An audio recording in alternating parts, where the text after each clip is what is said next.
بلکہ مجدد الفسانی کا نام سنتے ہی بندے کی زبان پر سبحان اللہ آ جاتا ہے۔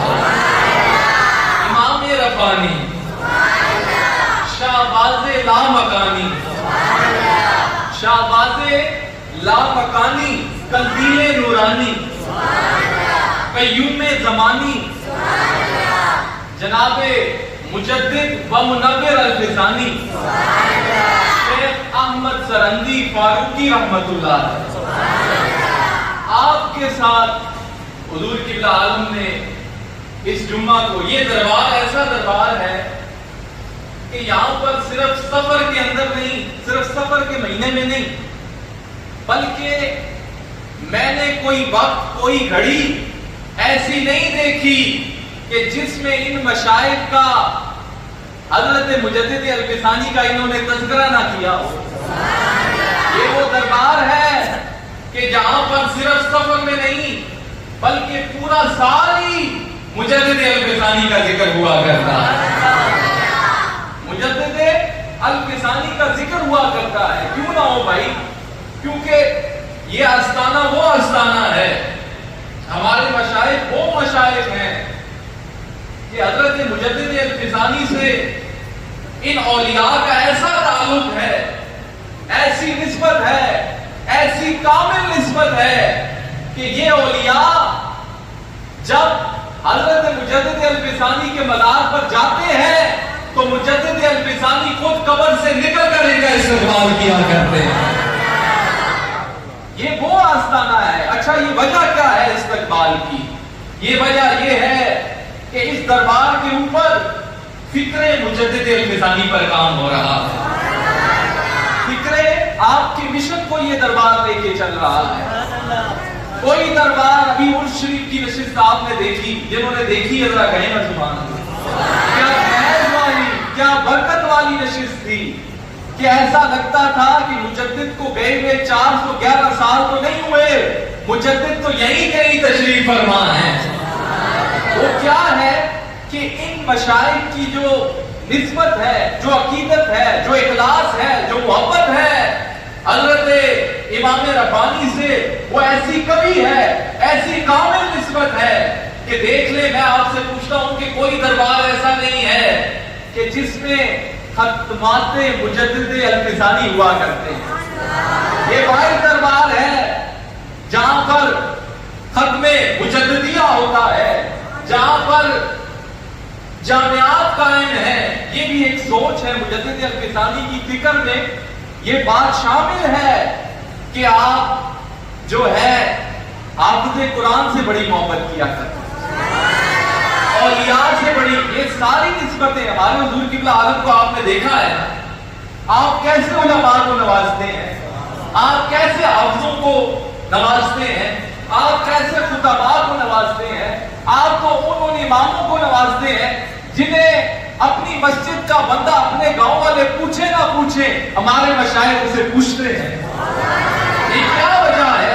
یہ سارا فیض مجدد الفسانی کا ذکر کرنا دوستو آسان ہے، لیکن ان کی فکر، آپ کا، میں حافظوں کا ادب کیا کرتے ہیں میں آپ کو سناتا ہوں کہ ایک مرتبہ حضور مجدد الفسانی آپ ایک نشست میں تشریف لے کر گئے تو دیکھا کہ میرے لیے چٹائی بچھائی گئی ہے اور وہ جو میرے لیے نشست سجائی گئی ہے وہ اونچی ہے، اور جو حافظ ہے جو تلاوت کر رہا ہے اس کی جو نشست ہے وہ نیچی ہے۔ تو آپ نے ادب دیکھیں، اب یہ اللہ والوں کا ادب دیکھیں کہ یہ کیسے قرآن پاک صرف سنتے ہی نہیں ہیں بلکہ جو قرآن پاک پڑھنا ہوتا ہے اس کا ادب بھی کرتے ہیں۔ تو آپ نے فوری خادم کو کہا کہ میرے نیچے سے یہ جو تم نے بچھایا ہے اس کو ہٹا دو، مجھے یہ پسند نہیں آ رہا کہ جو قرآن پاک کی تلاوت کر رہا ہے وہ نیچے ہے اور میں اوپر بیٹھوں۔ یہ ہے ادب، اور یہی ادب ہم نے اپنے مشاہد میں دیکھا ہے۔ جلوے آپ دیکھتے رہتے ہیں نا، بلکہ اس سے حسین کی بڑی نشست تھی، پرانا عرس گزرا جو، تو ہم نے کیونکہ اسٹیج تھوڑا اوپر کر کے سجایا ہوا تھا تو ہمارے حضور قبلہ عالم نے جو ہی دیکھا کہ بھئی مدار شریف پہ وہ نشست تھی کہ جو پڑھنے والا ہے اس سے میں اوپر ہوں، مطلب میری نشست اوپر ہے، تو آپ نے کیا کیا؟ فوری کسی کو خادم، وہاں تو خادم کو بتایا تھا نا، آپ بنا تکلف ایک دم اوپر سے اٹھے اور نیچے بیٹھ گئے، اور آپ نے ساتھ تلقین کی خادمین کو کہ یا تو پھر اس کے نیچے کچھ لاؤ، اس کو اس مقام کے برابر کرو، یا تو میرے نیچے اگر مجھے کچھ دیا ہے رکھنے کے لیے اسے بھی ہٹا دو۔ تو یہ ہے جی ادب۔ صرف قرآن پڑھنا، قرآن سننا یہ تو بہتر ہے ہی ہے، دیکھو نا مجدد الفسانی جو قرآن پڑھ رہا ہے اس کا ادب کیسے سکھا رہے ہیں۔ یہاں سے آپ کو بات یہ کامل اتباع۔ تو چلیں اب ہم اس آیہ مقدسہ کی طرف آ جاتے ہیں، کیونکہ وقت متعین نہیں ہے تو میں بڑی جلدی سے چیزوں کو آپ کو سمجھانے کی کوشش کروں گا، اور آسان سے آسان کر کے سمجھانے کی کوشش کروں گا۔ ذرا ایک دفعہ کہیں نا سبحان اللہ۔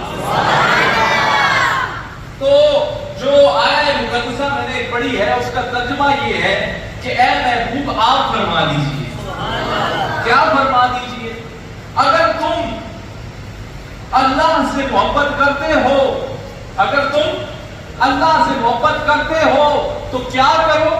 تو پھر میری اتباع کرو۔ اگر اللہ کی قربت چاہتے ہو تو کیا کرو؟ اللہ کے نزدیک ہونا چاہتے ہو تو اے محبوب تم فرما دو کہ میری اتباع کرو، تو پھر ہوگا کیا؟ میں اجر کیا دوں گا؟ اجر یہ دوں گا کہ پھر میں بھی تمہیں اپنا محبوب بنا دوں گا، میں بھی تمہیں اپنا محبوب، ذرا اچھا کہیں، میں بھی تمہیں اپنا محبوب بنا لوں گا۔ کیا کرو؟ کہ میری اتباع کرو۔ یہ اتباع کو آپ نے ذہن میں رکھنا ہے، ٹھیک ہے جی؟ اتباع کو ذہن میں رکھنا ہے، کیونکہ یہ سارے کمالات جو کہ حضرت مجدد الفسانی کی زندگی میں ہمیں نظر آتے ہیں، وہ سارے کمالات آپ کی اتباع پر ہونا چاہیے۔ آپ کی اس کو بندی کر دیں، اگر لے تو لو تم تو حضور کی اتباع میں لو، سانس بھی اگر لو تو حضور کی اتباع میں لو۔ تو آپ کہتے ہیں کہ یہ دنیا کی جو زندگی ہے یہ دھوکہ ہے، دنیا کی زندگی یہ دھوکہ ہے، یہ بڑی مختصر زندگی ہے، اپنی اپنی بولیاں سب بول کے جاتے رہیں گے۔ اگر تمہیں یہ زندگی مل گئی ہے تو تم ایسا کرو کہ محبوب کی اداؤں میں اپناتے اپناتے زندگی کو گزار دو، محبوب کی اتباع میں یہ زندگی گزار دو، پھر ہوگا کیا؟ کہ تم مقام محبوبیت پر آ جاؤ، اللہ بھی تمہیں اپنا محبوب بنا لے گا۔ آپ فرماتے ہیں کہ یہ دنیا کی جو زندگی ہے یہ دھوکہ ہے، یہ جو چند دن تمہیں مل گئے ہیں کیا یہ خوبصورت نہیں ہے کہ ان چند دنوں کو محبوب کی اداؤں کو اپنانے میں لگا دو؟ ان چند دنوں کو اگر تم فضول گزار دو گے تو تمہیں کوئی فائدہ نہیں ہوگا۔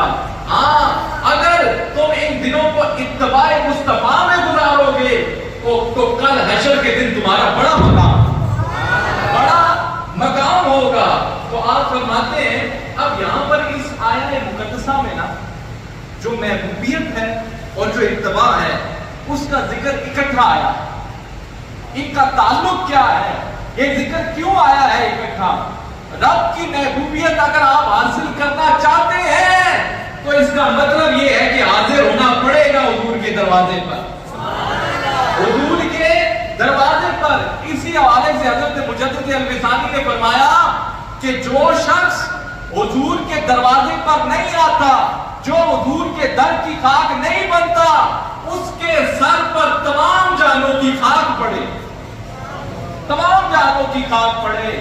کہ جو دعویٰ تو کرتا ہے محبت کا اللہ سے، لیکن حضور کے دروازے کے بغیر ہی اللہ تک پہنچنا چاہتا ہے، اس اتباع کے بغیر ہی اللہ تک پہنچنا چاہتا ہے۔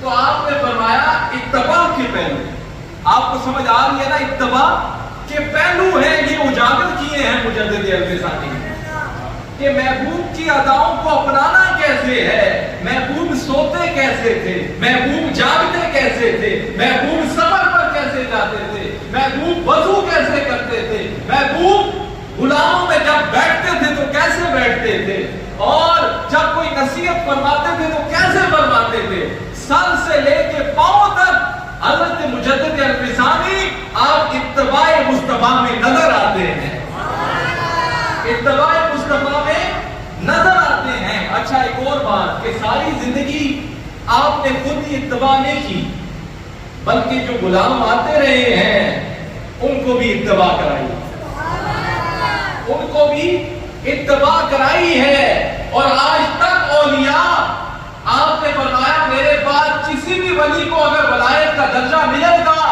تو 100 سال تک مجدد الفسانی کا فیض وہ عام کرتا رہے گا۔ اگر عام کرے گا تو وہ اسی فیض کے ذریعے کرے گا جو فیض اللہ نے مجھے نصیب کیا ہو، جو فیض مجھے پتا ہے کہ مجدد الفسانی کی یہ جو باتیں ہیں یہ ذرا مشکل ہیں، لیکن میں کوشش کر رہا ہوں کہ آپ کے ذہنوں تک آ کے سمجھانے کی کوشش کر رہا ہوں۔ تو ذرا سمجھ آ رہی ہے تو ذرا کہیں نا سبحان اللہ۔ تو آپ فرماتے ہیں کہ میرے جانے کے بعد بھی، بلکہ ایک اور بات سن لیں، آپ ان کی عاجزی اور انکساری بھی سن لیں۔ آپ فرماتے ہیں، اب دیکھیں تقوی کا یہ عالم ہے، بلکہ اس سے پہلے آپ کی ولادت میں سنا دوں، اس سے سٹارٹ کرتے ہیں پھر آہستہ آہستہ آگے جائیں گے۔ آپ کی ولادت کا کیا، اب یہ دیکھیں کمال اتباع جب آپ نے کی تو جو خصائص اور کمالات جو حضور علیہ السلام کے نبوت کے تھے، پھر جو خصائص و کمالات صحابہ کو وہ سینہ اقدس سے ملے، پھر تبع تابعین، پھر اس طرح امت کے اولیاء اور پھر حضرت مجدد الفسانی تک وہ فیوزات وہ برکات پہنچے کہ پھر کیا ہوا۔ حضور کی ولادت پر آپ سنتے رہتے ہیں نا کہ حضرت آمنہ فرماتی ہیں کہ میں نے شرق سے غرب تک سب دیکھ لیا، آج جن و انس بھی آئے ہوئے ہیں، آج سب ملائکہ آئے ہوئے ہیں، حضور کا دیدار کرنے آئے ہوئے ہیں۔ تو اب دیکھیں کمال اتباع کی بدولت جب حضرت مجدد الفسانی کی ولادت سے پہلے ہی، کیونکہ یہ غلام ہے حضور کی اتباع میں ڈوبے ہوئے ہیں، حضور کی آمد سے پہلے جو ہے نا وہ نبیوں نے یہ بشارتیں دی تھی کہ حضور آنے والے ہیں، حضور آنے والے ہیں۔ اسی طرح آئے میں آپ کو اس پیر کی بات سناتا ہوں جو غوث اعظم پیر ہیں۔ حضور غوث اعظم آپ فرماتے ہیں کہ میں ایک روز مراقبے میں تھا اور میرے اوپر ایک کیفیت طاری تھی، انوار و تجلیات کا نزول میں محسوس کر رہا تھا۔ مراقبے میں گیا تو میں نے دیکھا ہے کہ ایک نور ہے جو چمک رہا ہے، ایک نور ہے جو چمک رہا ہے، وہ نور ایسا روشن ہے کہ امت کے سارے اولیاء کے چہرے اس نور سے روشن ہو گئے ہیں۔ تو میں نے دل میں یہ خیال کیا یہ کون سی ہستی ہے کہ جس کے نور سے امت کے اولیاء کے چہرے چمک رہے ہیں، امت کے اولیاء مچل رہے ہیں، خوش ہیں، یہ کون ہستی ہے؟ تو غیب سے آواز آئی یہ شیخ احمد ہے، اے شیخ عبد القادر جیلانی، یہ شیخ احمد ہے جو آپ کے جانے کے بعد 500 سال کے بعد آئیں گے اور جو دین میں خرابیاں آئی ہوں گی ان کی یہ تجدید کریں گے، ان کی یہ تجدید کریں گے۔ تو پھر حضرت غوث اعظم فرماتے ہیں میں خوش ہوا اور فوری اپنا جو جبہ ہے نا وہ اتارا اور اپنے خادم کو بلایا اور اس کے حوالے کیا کہ شاہ کمال کیتری کے حوالے کرنا اور یہ جبہ ان کو پہنچانا جنہیں دنیا مجدد الفسانی کے نام سے یاد کرتی ہے، یاد کرے گی۔ تو پھر وہ جبہ پہنچا بھی، وہ جبہ پہنچا بھی۔ ہمارے حضور کی عالم ویسے نہیں فرما دیتے کہ یہ جو نقش بندیوں کو قادری نسبت حاصل ہے یہ قادریوں کو بھی نہیں حاصل۔ کیوں؟ کیونکہ خود اگر غوث اعظم جو اپنا جبہ کسے بھیج رہے ہیں بھائی۔ اور پھر دوسری طرف وہ ایک طویل واقعہ ہے، وہ حضور کی عالم سے آپ سنتے رہتے ہیں کہ حکماً حضور نے فرمایا کہ آپ سارا اپنا فیض جو ہے غوث اعظم کو فرمایا, رحمت اللہ علیہ کو فرمایا کہ یہ سارا فیض آپ اس شیخ احمد کے سینے میں رکھ دیں. تو یہاں جبہ آیا ہے, جبہ خود غوث اعظم نے ولادت سے پہلے ہی بیچ دیا ہے. پھر وہ شاہ کمال کیتلی سے ہوتا ہوا ان کے پوتے شاہ سکندر کیتلی کے پاس آیا, اور پھر جب آپ اپنے والد کے ساتھ, اب سنیں وہ ملا کیسے ہے, وہ ادھر ملا آپ کو جب آپ حضرت امام ربانی اپنی نوجوانی کی عمر میں حضرت عبدالاحد آپ کی جو والد ہیں ان کے امراء جب شاہ سکندر کیتلی کی بارگاہ میں گئے, تو آپ نے جب حضرت مجدد الفسانی کے والد کو دیکھا تو آپ نے فرمایا کہ استاد بچہ لائے ہو, اس کا بھی تو تعارف مجھے ذرا کرو, کیونکہ ولی شروع سے ہی ولی ہوا کرتا ہے.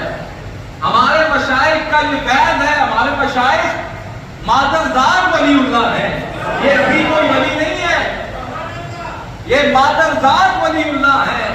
ولی بچپن سے ہی ولی ہوتا ہے, صرف پہچان کی ضرورت ہوتی ہے. تو آپ نے جب وہ آثار دیکھے ولایت کے تو وہ جبہ فوری عنایت کیا کہ یہ میرے بڑوں نے مجھے دیا ہے جو غوث اعظم سے چلا آ رہا ہے, تو آپ کو جوانی میں وہ کرتا ادا کر دیا. تو یہ ہے مجدد الفسانی, ایک کمال درجے کی اتباع کی بدولت اپنے آپ کو بالکل بے رنگ سمجھا اور رنگ وہی چڑھایا جو مصطفیٰ والا رنگ ہے.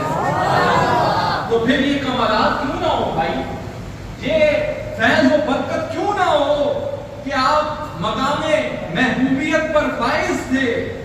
اور پھر حضور مجدد الفسانی فرماتے ہیں یہ مطابقت مطلب اتباع مجھے اتنی پیاری ہے. اب میں آپ کو مطابقت کی بات سناتا ہوں کہ کیسے آپ چھوٹے چھوٹے معاملات میں بھی حضور کی, دیکھیں ہم تو آج ماں کی ایسی فرض ہی پڑھ کے نہ دے وہ پڑھی گا دے سمجھ نہیں بھائی وہ بڑا کو کام کر چھوڑے, لیکن یہ اولیاء جو ہیں نا ان کی چھوٹی سے چھوٹے عمل بھی جو ہیں وہ محبوب کی عطاؤں میں ہمیں گرے ہوئے نظر آتے ہیں, گرے ہوئے نظر آتے ہیں. کیوں؟ اب میں آپ کو بتاتا ہوں چھوٹی سے چھوٹی میں کیوں کہہ رہا ہوں. حضور مجدد الفسانی رمضان شریف کا مہینہ تھا, آخری ایام چل رہے تھے, تو تراویح کے بعد آپ نے کیا کیا نا, آپ نے آرام کیا. تو غفلت کی وجہ سے آپ لیفٹ سائڈ کروٹ بدل کے آرام کر رہے, لیفٹ رکھتے ہیں کھبے پاس سے آپ جڑے نا وہ آرام کر رہے سن, مطلب کھبی کروٹ تھے. فوری جمی خیال آیا وہ ہو حضور تو سیدھی طرف کروٹ کر کر اللہ سبحان سمجھ رہے ہو بھائی کہ نہیں سمجھ رہے ہو, اسی نے جس طرح مرضی پیش ہوا نا ہمیں تو خیال ہی نہیں ہوتا. یہ میں آپ بتا رہا ہوں چھوٹے سے چھوٹے ادنا درجے کی محبوب کی اداؤں کو کیسے اپنا رہے ہیں, اتباع کیسے کر رہے ہیں. یہ جو آج یہاں فیضان نظر آ رہا ہے نا, یہ مجدد بیعت عذرا نے اپنی زندگی ایسی بنائی ہے, تو آج مجدد کے ذکر پر یہاں لوگ جھوم رہے ہیں. آپ لوگوں میں جو حرارت نظر آ رہی ہے میں دیکھ رہا ہوں, یہ وجہ ہے کہ ہمارے مجدد بیعت عذرا حضور الحاج فقیر پیر ثانی صاحب آپ نے ایسی زندگی بڑھائی ہے. اچھا میں بار بار یہ تذکرہ تو مجدد الفسانی کا کرتا ہوں, لیکن مسجد میں کھڑا ہوں خدا گواہ ہے جب جب ان کا ذکر کر رہا ہوں میری جو عقل ہے اس کے سامنے میرے شیخ کا چہرہ آتا جا رہا ہے, کیونکہ ہم نے اپنے مشائخ کو ڈوبا ہوا پایا ہے اتباع میں. اس اتباع کے اندر اپنے مشائخ کو دیکھا ہے تو مجھے تو اپنے مشائخ نظر آ جاتے ہیں. جو مجدد الفسانی کی بات پڑھتا ہوں وہ ساری ادائیں تو مجھے اپنے شیخ کامل میں نظر آتی ہیں. بات نقلی ہو جائے گی. میں کہہ رہا تھا کہ آپ نے لیفٹ سائڈ پر کروٹ بدلی تو پھر فوری اٹھے کہ حضور کا یہ عمل مجھ سے رہ گیا. حضور کا کیونکہ اس وقت ایک خادم آپ کو دبا بھی رہا تھا, تو غفلت کی وجہ سے آپ کو ظاہر بات ہے انسان ہے تو آپ جو ہے لیفٹ ہینڈ سائڈ پہ کروٹ بدل کر سو گئے. فوری اٹھے اور پھر سیدھے ہاتھ پر کروٹ بدلی کہ ہاں اب سنت پوری ہو. اس سائڈ پہ جوئی ہوئے نا